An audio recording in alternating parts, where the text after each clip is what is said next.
Brian and Kenzie in the morning. And Chicago's alternative all day. Q101. Put the needle on the record when the drum beats go like this. Now, it's your chance to win a trip to see Dark Matter at the Pearl Jam Dark Matter Tour 2025 in Nashville, Tennessee. Standard text and data rates apply. Please don't text and drive. Q101. What a magnificent trip this is to Nashville to see Pearl Jam. It doesn't get any better. Great city, great band. One winner and a guest going to Nashville.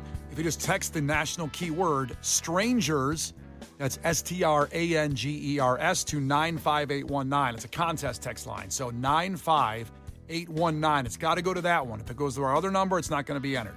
So 95819, text strangers right now for your chance to get tickets to the show in Nashville and Dark Matter Lounge VIP passes. But you also get, hey, we got to get you there. Round trip air, 2-night stay, Pearl Jam merch, Record Store Day vinyl, and tickets to the show.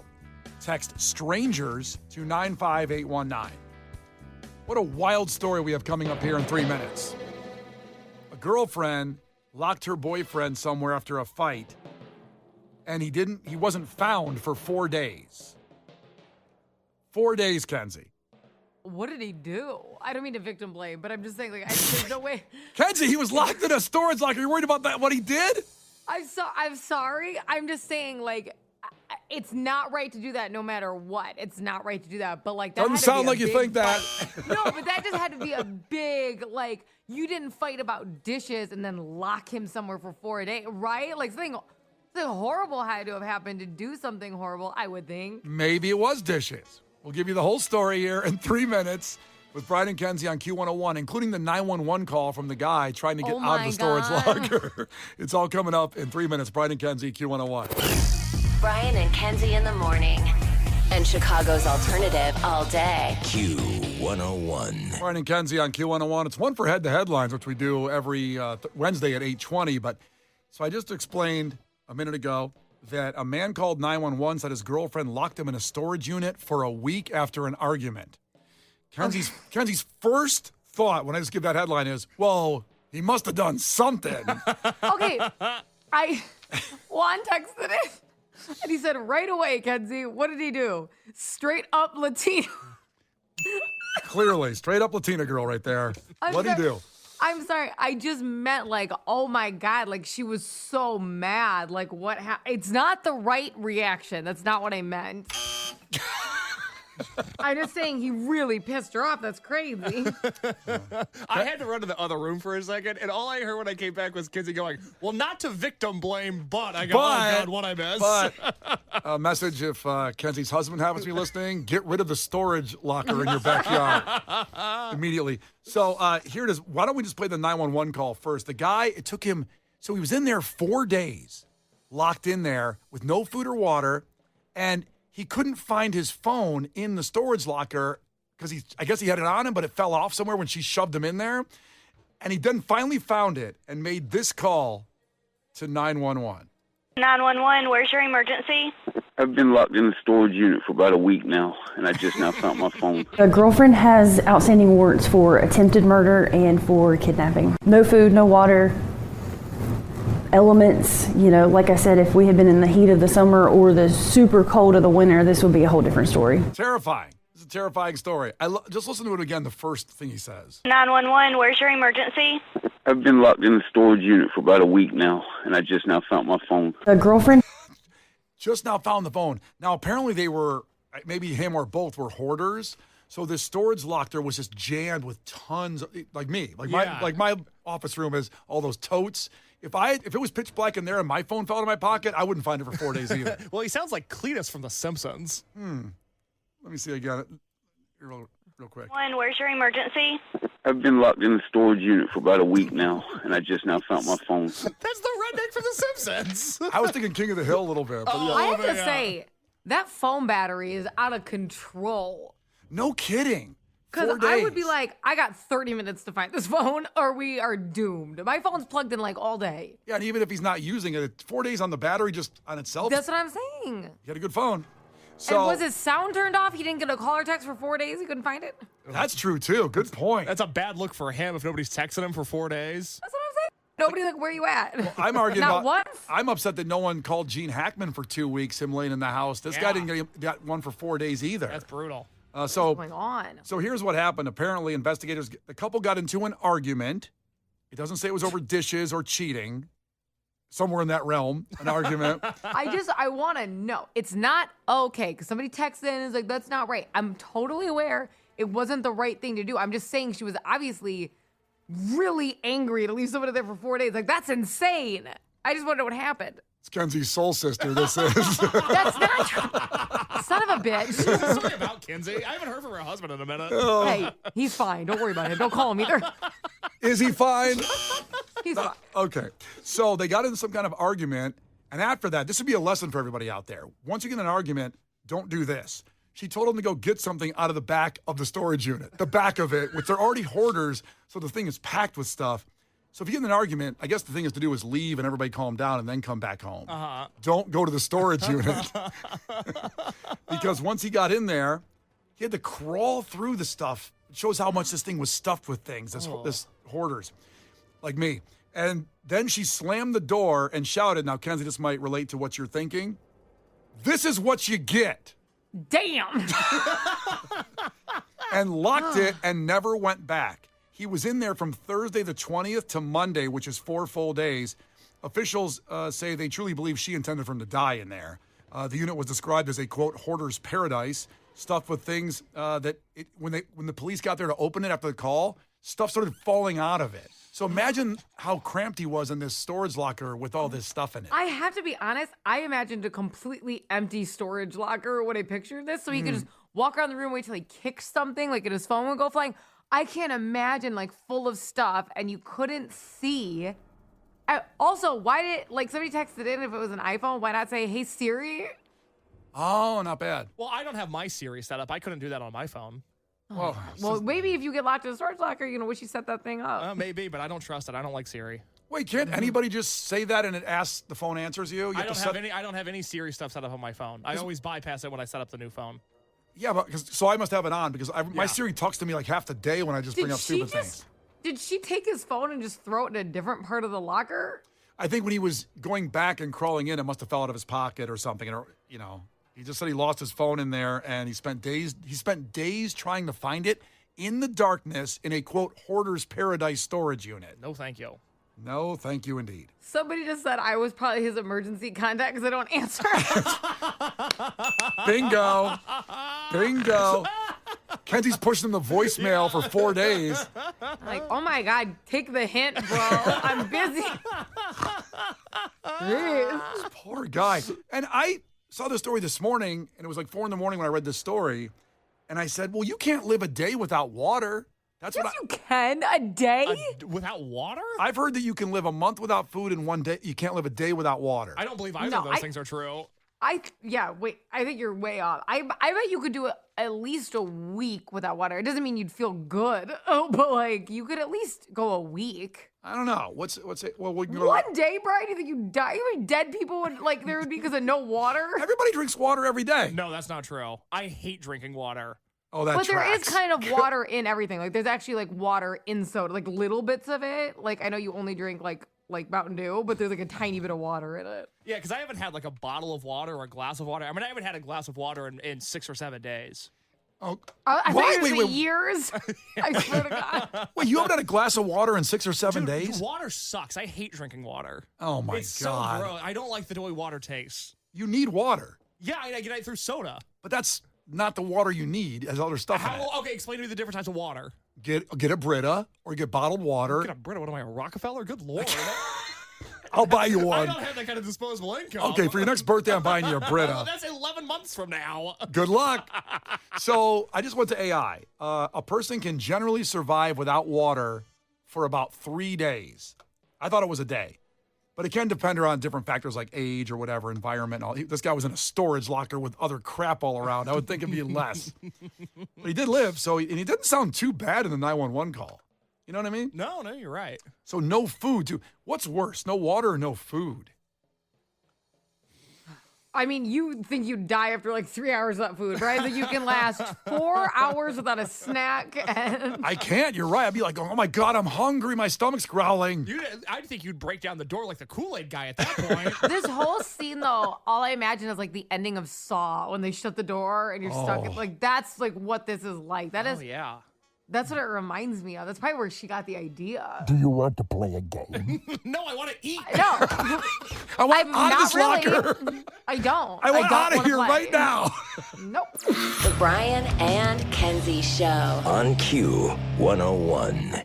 The Brian and Kenzie Show. On Q101. Well, we just told the horrific story of a guy who got locked in a storage unit in North Carolina by his girlfriend. They got in some kind of fight. And they were hoarders, so he went in this storage unit that was barely had to crawl through the stuff. She asked for something in the back of the storage unit. Let that be a lesson. Don't go to the back of the storage unit when you just get in an argument with your girlfriend, because she locked him in and said, that's what you get. He was in there for 4 days. He couldn't find his phone for 4 days. Once he got in there, maybe crawling over, it fell out of his pocket. It was pitch black. And we had a lot of questions about that, like maybe nobody called him or anything. But on the text line, what do we got, Case? Well, I talked about how because he went with no food or water for a few days, I mentioned that I hate drinking water, don't like the way it tastes. I maybe have a glass of water once a week. Laura texted in and said, Case, I work for Ice Mountain. Drink water, bro. Trust me, you have to do that. He's been compromised. He works for Big Water. I can't trust anybody that works for Ice Mountain telling me to drink Ice Mountain. I will not fall for that propaganda. But maybe you should drink some water today somewhere then. A little bit. We'll see. Try a week you haven't had water. Not in 6 days now. Good Lord. Water it doesn't have any pizzazz. I'm a pizzazzy guy. I need my drinks to match my I would energy. argue that you're not a pizzazzy guy. That hurt my feelings. But on point. Also, Sorry. you know what has pizzazz? Hydration. Your body is dying wanting like water. luxurious skin that has water in it. A Very lot of savvy. benefits. I know you like Mountain Dew, but hey, try some water. There's water in that. Kenzie, what do you got on the text line? No, so 630 texted in and said, I would have found my phone by the end of the night. I have over 18 alarms set. No kidding. The phone's making all these sounds all the time, you know? You should be able to find your phone. Tell me more about that, Grandpa. All What these- about these phones and their sounds? You know, one time, I don't know why I was this bored, but I changed every notification sound on my phone to something else. Yeah. Boy, that caused trauma. Because you're so used to whatever ring sound you have or whatever. What's a text alert? What's a news alert? What's whatever. It's like Pavlov's dog. We've been trained for these sounds. I was shaking. And I couldn't remember when I had to go back to all the other sounds. It was like a nightmare. Relating to that, 708 checked in and said, maybe he had a Nokia phone. You know, I don't know. I could have found it if that was going off. Absolutely. Brian thinks he's talented because he could have found that. He's like, well, I would have been able to find a constantly ringing item. Brian and Kenzie. On Q101. Brian and Kenzie on Q101, 8 o'clock here on Friday. Time for Case's movie review. For Christ's sake, tomorrow's the 4th of July, and we will be open for business. What country you from? What ain't no country I ever heard of? They speak English and what? Utah. Give me 2. Do you enjoy pain? Pain don't hurt. Wax on, right hand. Wax off, left hand. Now fry like bacon, you little freshman piggies. Fry, fry! Playing football at West Canaan may have been the opportunity of your lifetime, but I don't want your life. Let's go. So last week he watched The Terminator, and today it's Terminator 2 Judgment Day. If you're just catching up with us, it's because Case has an inordinately large fear of AI taking over the world, because it is. And these movies, The Matrix and The Terminator, pretty much told everybody what's going to happen when we let AI take over. And the issue is that no one seems to be concerned about it. It keeps going forward. So then he watched Terminator 2 yesterday, and that movie came out July 3rd, 1991. Think about almost 4 years ago. They knew what was going to happen, and now it's happening, and we're all going to die. Hey, Brian, I feel the same way. Amen. But a great movie. Budget was an estimated $94 to $102 million.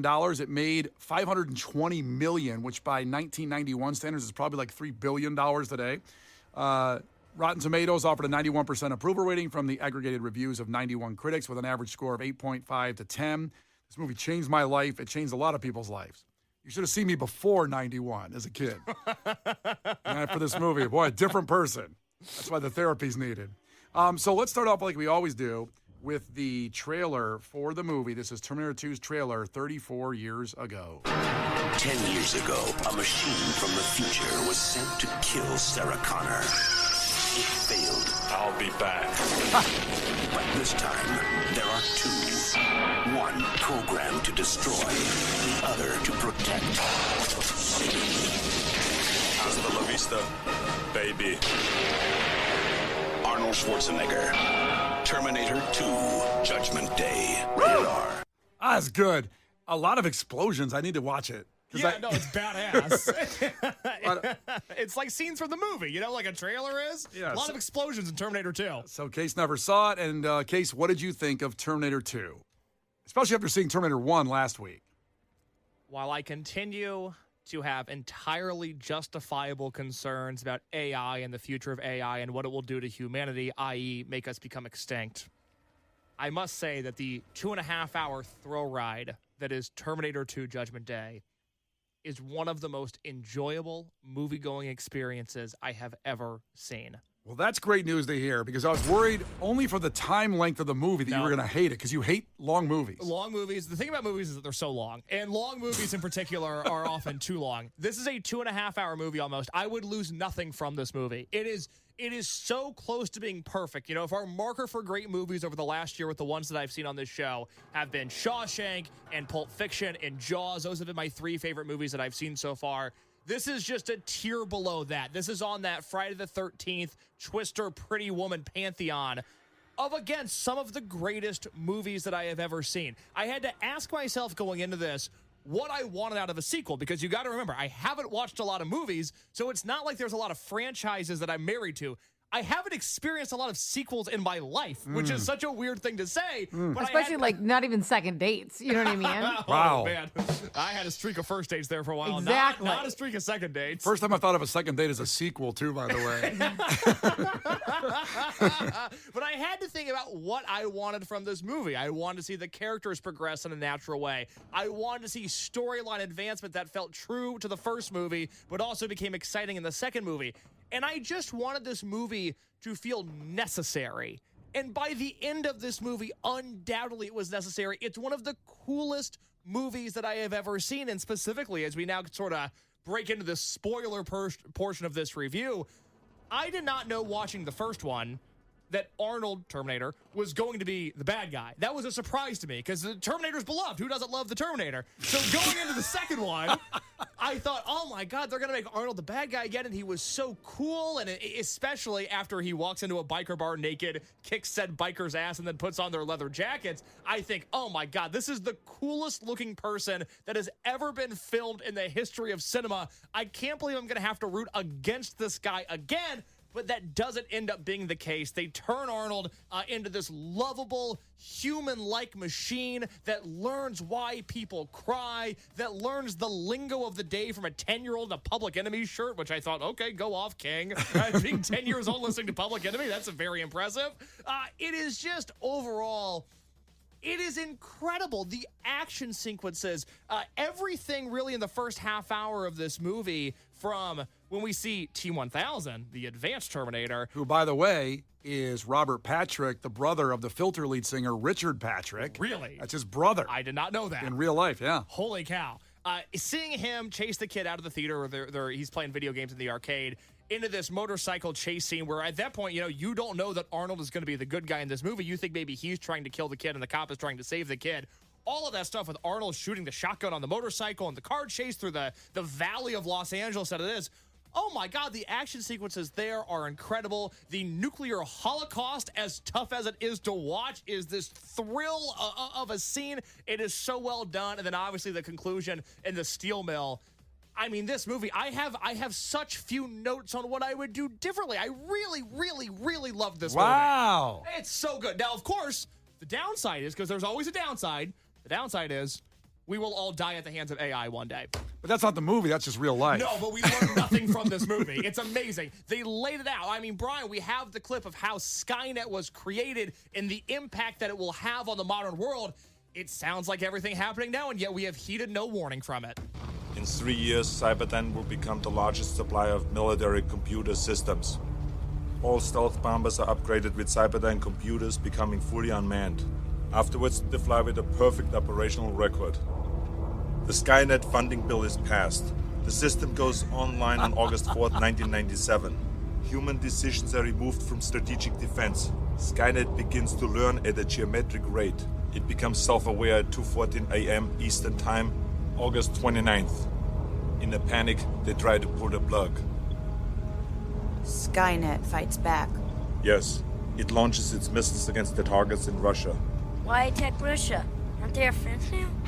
Because Skynet knows that the Russian counterattack will eliminate its enemies over here.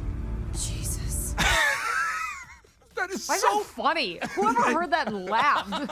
I laugh, Kenzie, because of the insanity. That could have been a news report from NBC tonight, and instead it was 34 years ago, and it's exactly what we're doing right now. It's unbelievable. It is so terrifying. And the way when the kid says, aren't Russians our friends now? He goes, yeah, but he knows if we attack Russia, all the missiles are still aimed at the United States and every plan we need, so it'll destroy all the humans here. Think about that. Think about how evil that is. Genius. Think about how possible that is. Oh my God. Kenzie, are you not worried about this?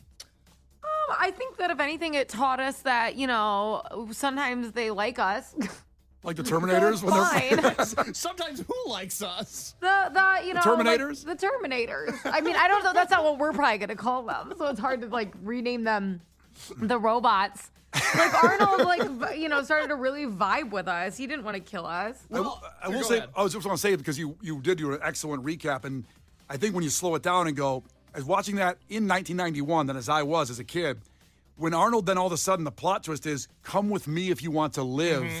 You're like, oh my God, wait, he's a good guy? Or is he tricking them to kill him? No, he's actually good. And then when the other Terminator comes in the T-1000, which again is the filter singer Richard Patrick's brother, Robert Patrick, who also was the dad in Walk the Line. Kenzie, I know you love Walk the Line. I do love Walk the Line. He's been an amazing actor. He somehow managed to be, in a way, more evil than Arnold was in the first movie. Oh, absolutely. A liquid Terminator walks through walls.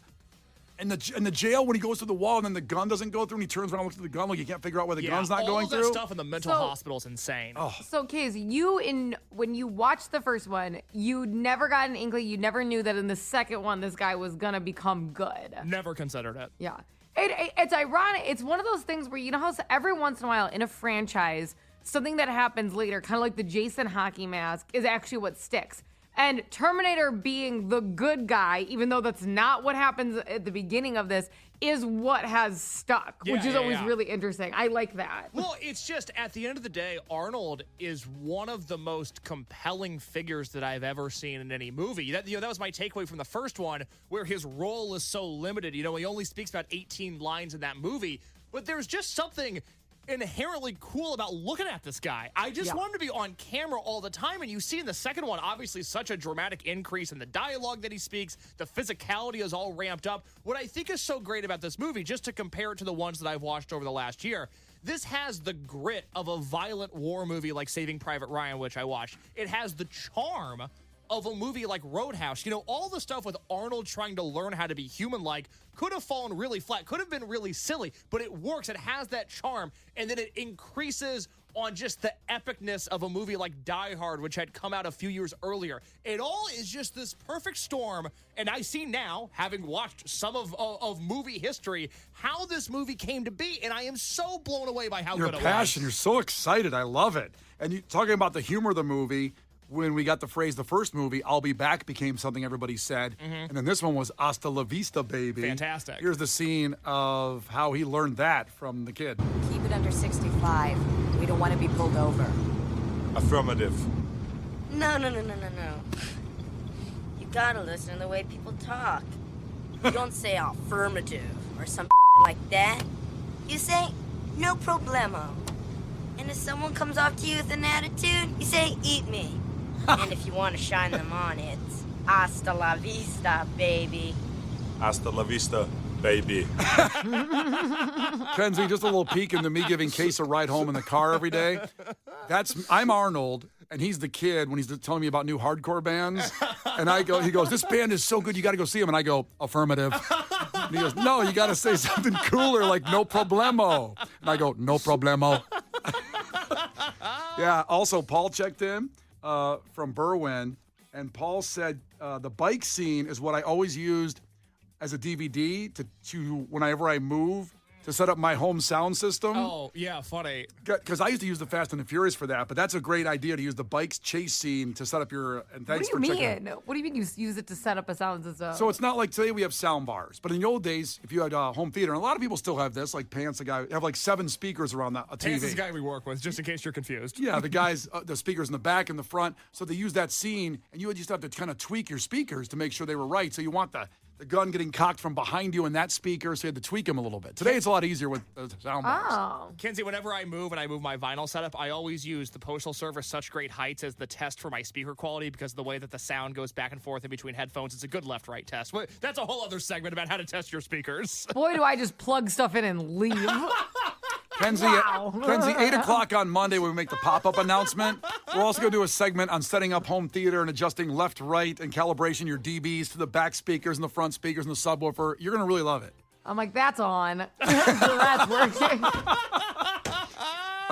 Anything else before we get to a rating case? It's just awesome. I hope that as we go throughout this journey of life, we can all find our own T-800, somebody that is loyal to us, somebody that will fight for us, somebody that just learns to love and to shed a tear. It is a beautiful movie, an incredibly emotional ending. This movie hit on every single thing that I would want it to before I give my rating. I will note, with the passing of Gene Hackman, because I see people asking on the text line, next week at this time we'll do Hoosiers. Yeah. That is the movie that won the Facebook poll, so next Friday, 8 o'clock, we will do Hoosiers. But my rating. Before you do the rating, yes, 2 quick points that Case had found in his research, and I remembered this. Oh, yes. Kenzie, I don't know if you know this. The original Terminator, so Terminator 1, which would have been Terminator 2 as well, the actor or person that James Cameron wanted to play the Terminator was O.J. Simpson. Well, I get why he thought he would make a good Terminator. But you know why he didn't cast him? Why? Too realistic? Too likable. Now, you got to remember, 1984. 84 for the first one. O.J. Simpson, too likable to be a Terminator. And that made OJ so upset, it drove him. All right, Case, give your review now of the Terminator. The other thing I want to note real quick is that the T-1000 of this movie, the original casting idea was Billy Idol. That's insane to me. Yes, and then he got in a motorcycle accident, couldn't do the movie, so it could have been way different. Instead, we got Filter's singer's brother. Who, by the way, launched his career, and there's another quick fact on that, he's so thin in that movie. People said the Terminator's small and lean, and when he starts running, it looks crazy. He's actually running, and that's not sped up. That's how he ran in the movie. And I remember seeing an interview with him. He said, the reason I was so thin is because I was hungry. I hadn't gotten an acting job, and I was living in my car. And then he becomes the T-1000. And, of course, he's been in incredible movies since then. Absolutely. Well, shout out to Pierce on the text line. He suggested rating this in molten metal thumbs up. So good. Which I will gladly do. Yeah. Terminator 2 Judgment Day. A strong 9.5 molten metal thumbs up out of 10. It goes on the Mount Rushmore, the best movies I've seen over the last year. Pulp Fiction, Shawshank Redemption, Jaws, and now I can add Terminator 2 Judgment Day as the 4th movie on that list. Love it. Brian and Kenzie in the morning, and Chicago's alternative all day. Q101.